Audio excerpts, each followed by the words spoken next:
हाय, मी अधीश. Finally food कुटुंबाच्या आजच्या ह्या आगळ्या वेगळ्या एपिसोडमध्ये तुमच्या सगळ्यांचं मनापासून स्वागत आहे. तुम्ही विचार केला की हा सगळा काय प्रकार होता. आम्ही म्हणलं जून महिना सुरू होतोय.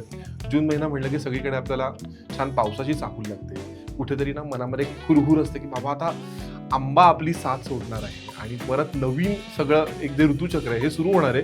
हे सगळं सेलिब्रेट करायला काय करूयात तर एक वेगळ्या पद्धतीने आजच्या एपिसोडची सुरुवात करूयात. आणि आज ही जी वेगळी जी आपली सुरुवात आहे ही सेलिब्रेट करायला माझा अतिशय जवळचा मित्र, a partner in my crime म्हणू शकता तुम्ही, तो म्हणजे चैतन्य दीक्षित आलेला आहे. तुम्ही सुरुवातीला बघितलं असेल चैतन्यनी अप्रतिम बासरी वाजवलेली आहे. पण रुको जरा, सबर करो. हा भाऊ फक्त एवढं काम करत नाही तर भाऊ अतिशय उत्तम लँग्वेज एक्सपर्ट आहे. जॅपनीज असेल, संस्कृत असेल, त्याचं लेखन खूप छान आहे, त्याचं कवित्व खूप छान आहे. लेखन कवित्व मी दोन वेगळं का म्हणतोय कारण जेव्हा तो माझ्या नाटकांसाठी लेखन करतो तेव्हा त्याचं लेखन वेगळं असतं आणि जेव्हा तो कविता करतो ते सुद्धा तो खूप वेगळ्या प्रकारचं करतो. सो ते काय हे मी त्याच्याकडनं नंतर उलगडून तुम्हाला सांगेनच. पण त्याच्या आधी एक डिस्क्लेमर सांगतो. आज आम्ही हे जे काय बँडवाले झालोय हे पावसाळा वगैरे आहे, ग्रीनरी वगैरे असं काही नाहीये. आम्ही जेन्युनली ग्रीन फ्लॅग्स आहोत. हे सिद्ध करण्यासाठी हा सगळा प्रयत्न आहे. सो चैतन्य, मनापासून स्वागत आहे तुझं फूड कुटुंबामध्ये. सो भाऊ, जसं मी म्हणलं की हे सगळ्या गोष्टी तर करतातच, पण त्याच्यामध्ये अजून एक महत्वाची गोष्ट म्हणजे आमचा भाऊ स्वयंपाक उत्तम करतो. सो चैतन्य, जसं मी मगाशी म्हणलं की पावसाळ्याची सुरुवात होती, कुठेतरी आपल्या सगळ्यांच्या मनात एक रुखरुख असते की भाई आता आंब्याला टाटा बाय बाय करायला लागणार आहे, पण जायच्या आधी आंबा तर आपल्याला चाखायचा असतो. तर ह्या सगळ्या पार्श्वभूमीवरती तू आज आम्हाला काय दाखवणार आहेस? ओके, तर अजूनही उन्हाळा थोडा बाकी आहे आणि अजूनही असं होतं की दुपारचा चहा नको बाबा. 4चा जरी सवय असली तरी सुद्धा थोडा नको वाटतो 4 वाजता. मग त्याला एक काहीतरी रिप्लेस करायला एक आपण पन्ह बघणार आहोत. पण त्याच्यामध्ये ट्विस्ट आहे. तो ट्विस्ट म्हणजे एरवी कैरीचं पन्ह आपण करतो, बरोबर. आज आपण आंब्याचं पन्ह करणार आहोत. आंब्याचं म्हणजे प्रॉपर पिकलेल्या आंब्याचं. पिकलेल्या आंब्याचं. आणि तो आंबा थोडा आपण भाजून घेणार आहोत. येस भाई, आज गुगलीवरती गुगली. एक तर म्हणजे मुळात कैरीचं पन्ह असतं ते आपण आंब्याचं पन्ह करतोय आणि ते सुद्धा न उकडता तर भाजून करतोय आज आपण. राईट. सो त्याच्यासाठी साहित्य काय काय लागणार आहे? साहित्य अगदी सोपं आहे. आपल्याला पिकलेला आंबा लागेल आणि त्याच्यात थोडी अजून चव ऍड करायला आपण आंब्याबरोबर थोडी एक मिरची पण भाजून घेणार. मिरची भाजून घेणार आहोत आणि मग साखर, मीठ आणि तुम्हाला हवा असेल तर पुदिना एक फ्रेशनेस येण्यासाठी. बस. सो शुभस्य शीघ्रम. सो काय सुरुवात करायची सांग मला आता. आता आपण ही जाळी ठेवली आहे गॅसवर. ही जाळी दाखव पहिल्यांदा एक ऑडियन्सला. ही तुम्ही अनेक इंस्टाग्राम रील्स मध्ये बघितली असेल की घरगुती जर तुम्हाला तंदूरवाले आयटम करायचे असतील तर तुम्ही ही जाळी वापरू शकता. सो ही जाळी आपल्याला ठेवायची, राईट? येस. आणि त्याच्यावर आंबा ठेवायचा आणि फक्त तो भाजताना मात्र बारीक गॅसवर मंद आचेवर भाजायचा. खूप गॅस मोठा असेल तर त्याचा स्मोकी फ्लेवर जास्त होऊ शकतो आणि मग तुमच्या ओव्हर पावरिंग होऊ शकतो, पन्ह्याची चव बिघडू शकते. पण मग आपण आंबा असाच्या असा हे करू, म्हणजे त्याला काही तूप बीप लावणे असले काही आयटम काही करायचं काही नाही. चलो फिर करते. एकच ठेवूया वाटल्यास. हे दिसतानाच किती सिनेमॅटिक आणि कमाल दिसतंय ना. ही खालती ती फ्लेम आहे आणि वरती आंबा. आणि आंबा भाजणं ही कॉन्सेप्टच नवीन आहे. येस. क्या बात आहे, क्या बात. सो तो आंबा करेक्ट क्वांटिटीमध्ये भाजलं जाणं हे खूप गरजेचं आहे, राईट? येस. ओके. पण चैतन्य, जसं आता मी सुरुवातीला म्हटलं की सगळं आता पावसाळा येतो आहे आणि ते सगळं आपण सेलिब्रेट करतो आहे. सो तू सुरुवातीला जो बासरीचा राग वाजवलास त्याच्याबद्दल थोडंसं सांग ना. कोणता राग होता, काय होतं? अच्छा, तो देस राग होता. देस राग. हा. देस राग साधारण रात्रीच्या पहिल्या-दुसऱ्या प्रहरातला राग येतो आणि त्याचं खूप छान रोमॅन्टिक पण फिलिंग आहे त्याच्यामध्ये. आणि त्याच्यामध्ये थोडं तांत्रिक सांगायचं तर दोन्ही निषाद लागतात, शुद्ध निषाद पण आणि कोमल निषाद. तर त्याच्यामुळं पावसाचं फिलिंग खूप येतं. तुम्हाला ते जाणवलं असेल की अरे थोडा आता पाऊस सुरू होणार की काय आता, असं जे थोडंसं तो जो झोन आहे तो त्या दोन पण आहे त्याच्यामध्ये.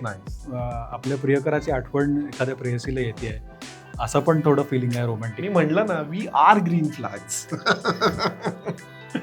क्या बात आहे, क्या बात आहे. सो आता काय आहे, तुम्ही व्हिडिओमधनं ना तुम्हाला आम्ही स्मेल देऊ शकत नाही, पण लेट मी टेल यू, तो आंबा जसा भाजला जातो ना त्याचा एक जो स्मोकी एक जो अरोमा येतोय ना त्यांनीच ते खूप असं टेम्प्ट होते की अरे हे खूप भारी होणार आहे सगळं प्रकार. येस. सो मला सांग, तू कुठनं शिकलास ही डिश?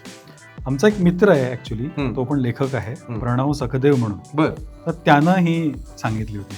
बर हा. हा आणि ऍक्च्युली खरं सांगायचं तर पहिल्यांदा जेव्हा त्यानं सांगितलं हम्म. तेव्हा मला असं झालं की अरे एवढा आपला प्राणप्रिय आंबा, हा त्याला भाजतं कसं कोणी, करेक्ट आणि म्हणजे काय कशी चव लागत असेल. हा. पण मी म्हणलं नाही, आपण काय म्हणतात कुकिंग करणारे आहोत नेहमी, हा. तर आपण असं नाही करायला पाहिजे की केलंच नाही टेस्ट आणि हा. तरी पण नावं ठेवली. नाही वाटलं. म्हणून मी करून बघितलं वा and tested amazing yes, it tested amazing. कदाचित काही जणांना त्याची टेस्ट डेव्हलप व्हायला वेळ लागू वेळ शकतो, लागू शकतो. कारण अजिबातच आपण हम्म. कल्पना करत नाही ना अशी, बरोबर त्यामुळं.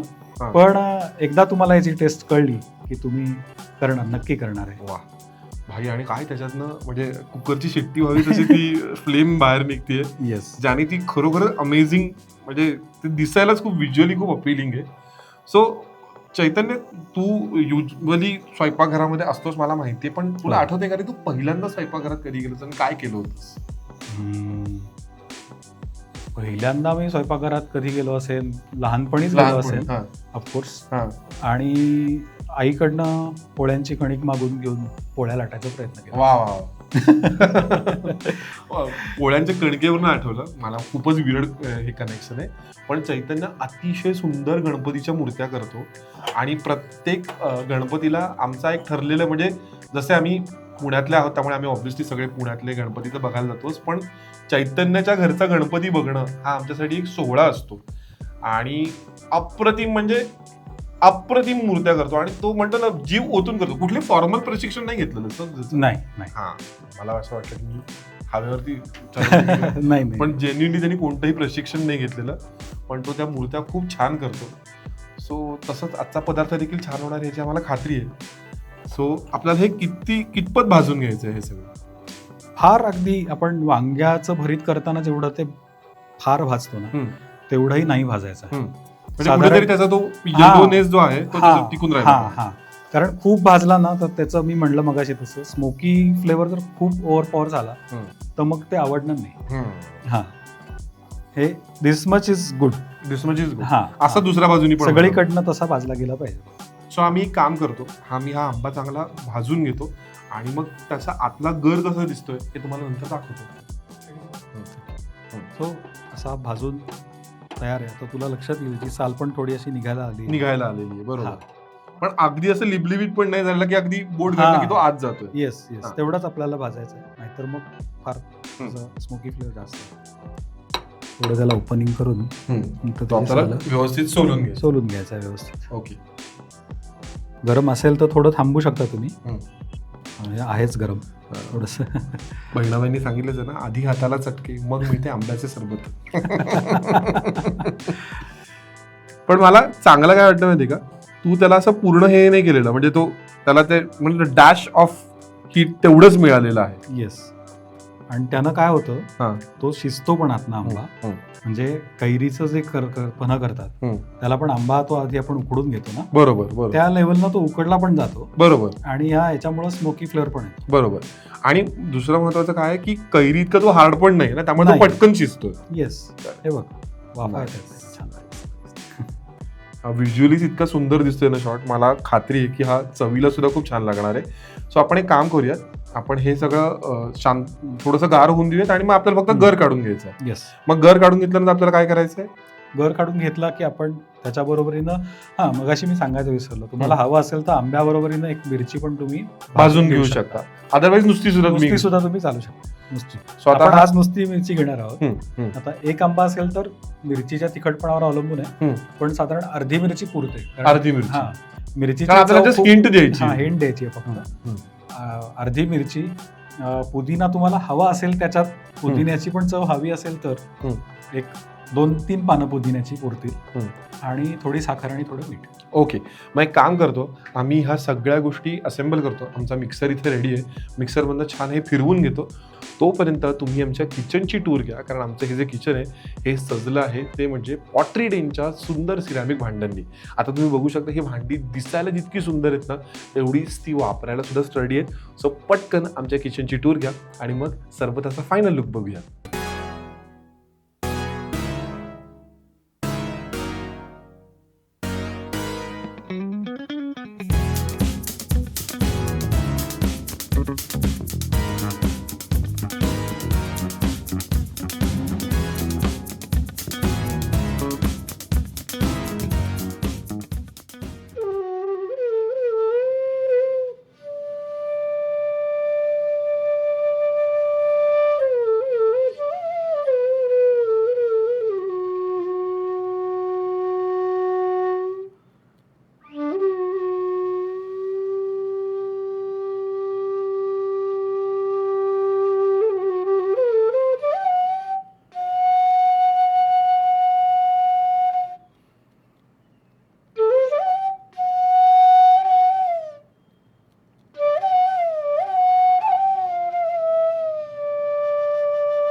आई शपथ सांगतो, पहिल्यांदा फूड कुटुंबाला असं झालंय की एखादा पदार्थ इतका सुंदर दिसतोय की मला त्याची ब्युटी डिस्टर्ब करावीशी वाटत नाहीये. पण काय आहे, हे कसं लागतं, हे जे एक महत्त्वाचं काम माझ्यावरती तुम्ही दिलेलं आहे त्याच्यासाठी बरं का, त्याच्यासाठी हे मी सरबत पिणार आहे आपल्या भाजलेल्या आंब्याचं.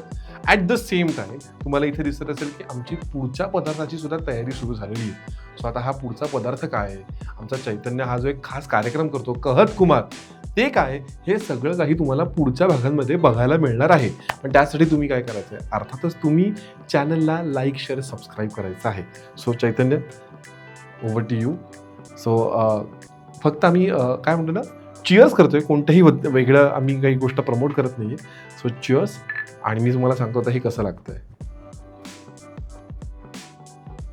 वाह वाह, आपण तो जो आंबा भाजला होता ना त्याचा आणि त्या मिरचीचा तो जो काही फ्लेवर मस्त एकमेकांमध्ये इन्फ्यूज झाला ना, वाह कमाल. सो आंब्यांचा सीझन संपायला आलाय, पण हे जर तुम्ही ह्या आंब्याच्या सीझनमध्ये नाही केलं तर तुम्ही फेल आहात. सो प्लीज प्लीज प्लीज हे आंब्याचं सरबत घरी ट्राय करा. आणि आम्ही पुढच्या भागामध्ये तुम्हाला काय दाखवतोय त्याच्यासाठी स्टे ट्यून राहा.